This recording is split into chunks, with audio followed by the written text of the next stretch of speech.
Dan di samping itu saat ini origin, packing list, dan lain-lainnya sebagai bagian dari pemeriksaan kualitas vaksin termasuk dokumen vaksin arrival report.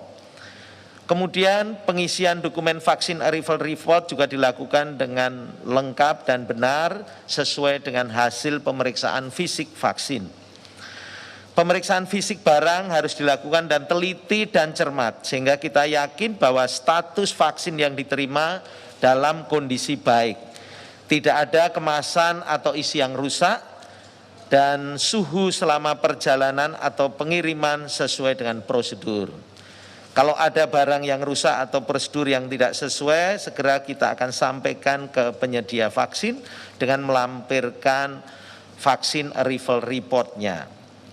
Kemudian Bio Farma telah memastikan kendaraan pendingin dalam kondisi baik sehingga monitoring suhu dalam perjalanan dari bandara sampai ke gudang vaksin dapat terjaga baik, termasuk gudang vaksin yang telah disiapkan dengan kapasitas yang dapat menampung vaksin serta sesuai dengan standar prosedur operasional manajemen rantai dingin. Untuk vaksin kiriman pertama ini, nanti yang pertama akan mendapat sasaran adalah tenaga kesehatan, asisten tenaga kesehatan, tenaga penunjang yang bekerja pada fasilitas-fasilitas pelayanan kesehatan.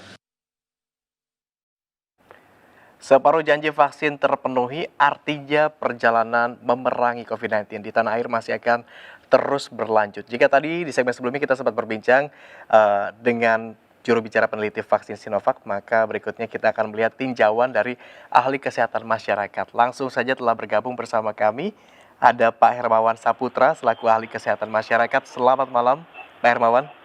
Selamat malam. Pak Hermawan, vaksin Sinovac baru saja tiba di Indonesia. Ini bagaimana tanggapan Anda? Ya, sebagai sebuah upaya kita apresiasi langkah pemerintah dan berbagai pihak yang sudah menghadirkan vaksin di Indonesia.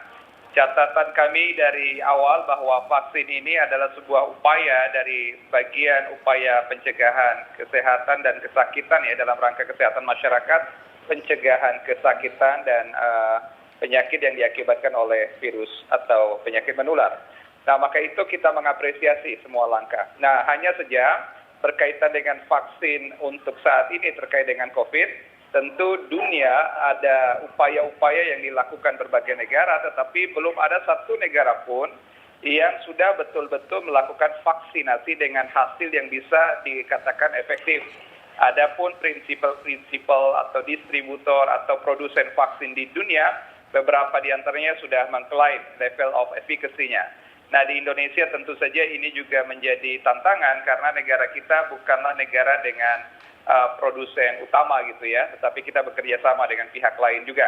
Nah, maka itu vaksin yang hadir ini sebagai sebuah psikologi publik dari harapan akan adanya solusi tambahan walaupun bukan solusi utama dalam pengendalian kesehatan masyarakat, utamanya untuk pengendalian penyakit menular, apalagi yang sifatnya pandemi. Yang paling utama adalah perilaku dan lingkungan, bukanlah vaksin.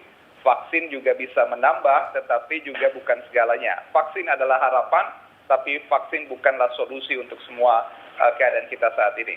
Ini yang penting. Nah, oleh karena itu kehadiran vaksin 1,2 juta dosis kalau nggak salah yang ada ini juga bukan serta-merta langsung dilakukan vaksinasi saat ini atau juga kita bisa melihat efektivitasnya dalam beberapa waktu ke depan ini, melainkan ada proses yang direview dan diverifikasi betul oleh pihak dan lembaga terkait, tentu untuk keselamatan dan kesehatan masyarakat luas juga di Indonesia. Mas Agung. Baik, vaksin belum tuntas diteliti.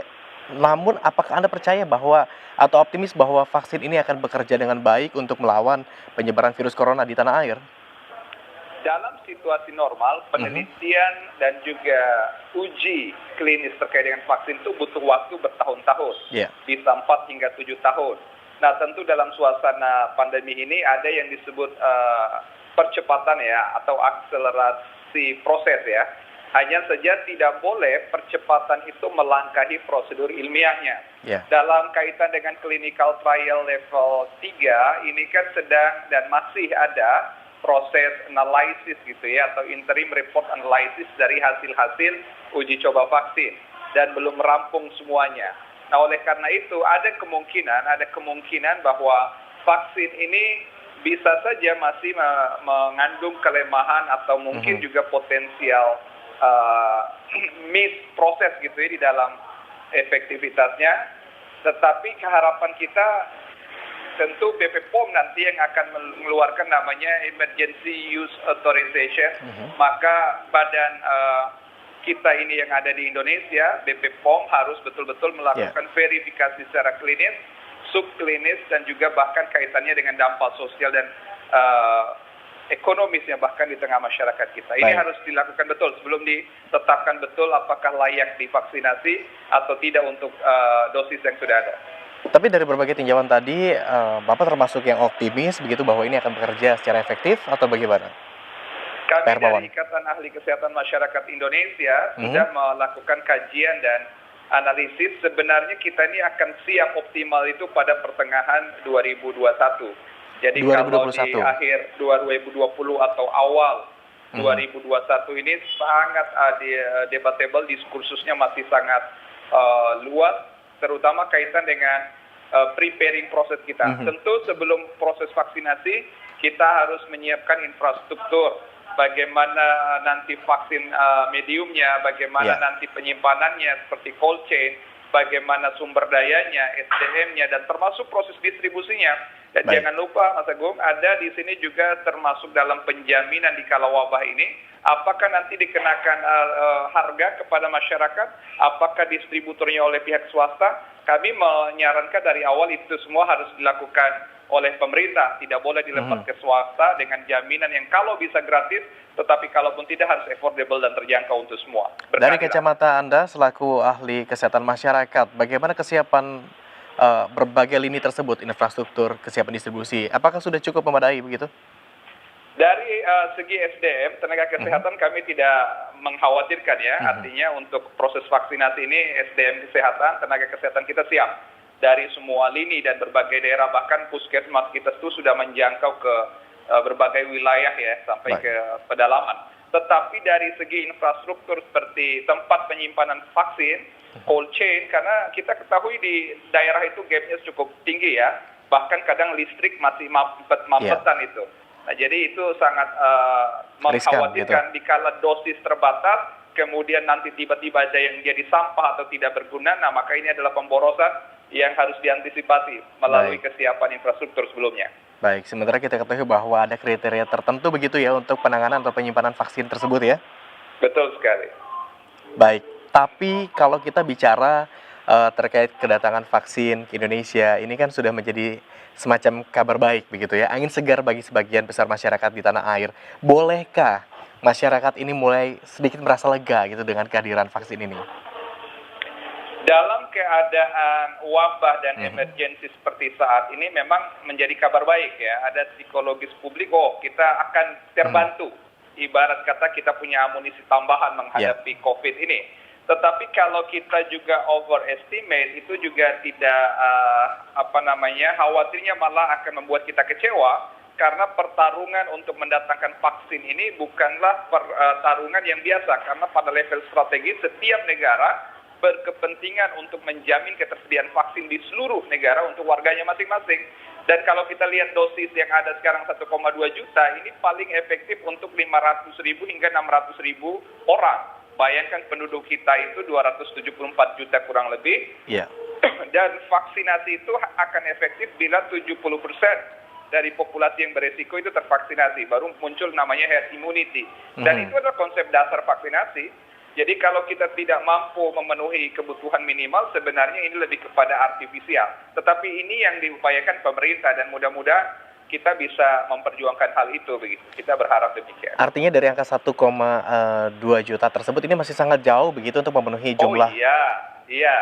Ibarat kata ini masih seperti garam menggarami lautan gitu, belum bermakna signifikan.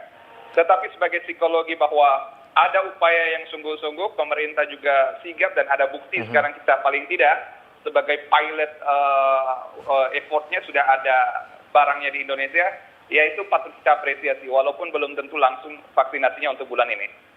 Lega boleh barangkali, namun jangan sampai lengah begitu ya Pak ya, karena tadi Betul, yang paling utama buat masyarakat tetaplah perilaku. 3M plus 1, jadi 4M lah buat kita semua. 4M. Apa M yang berikutnya Pak?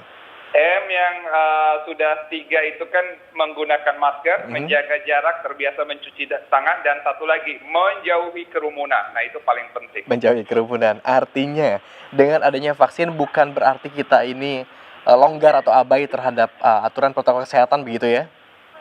Betul sekali. Jadi biarkanlah pemerintah dan para pihak yang berwenang yang berkaitan dengan vaksinan, kita percayakan ada upaya yang sungguh-sungguh, tetapi juga ada proses yang tidak boleh dilangkahi begitu saja dalam proses vaksin. Tapi sebagai individu dan masyarakat, kita tidak perlu terjebak tentang berita yang hoax terkait dengan vaksin ya. Apakah vaksin ini akan menyebabkan kemandulan untuk orang-orang tertentu, menyebabkan efek samping yang berlebihan, bahkan ada yang menganggap akan menyebabkan kebodohan. Itu banyak sekali berita yang beredar di tengah masyarakat yang sifatnya hoax. Dan mudah-mudahan masyarakat kita lebih dewasa dan lebih baik lagi, tidak gampang percaya dengan hal-hal demikian.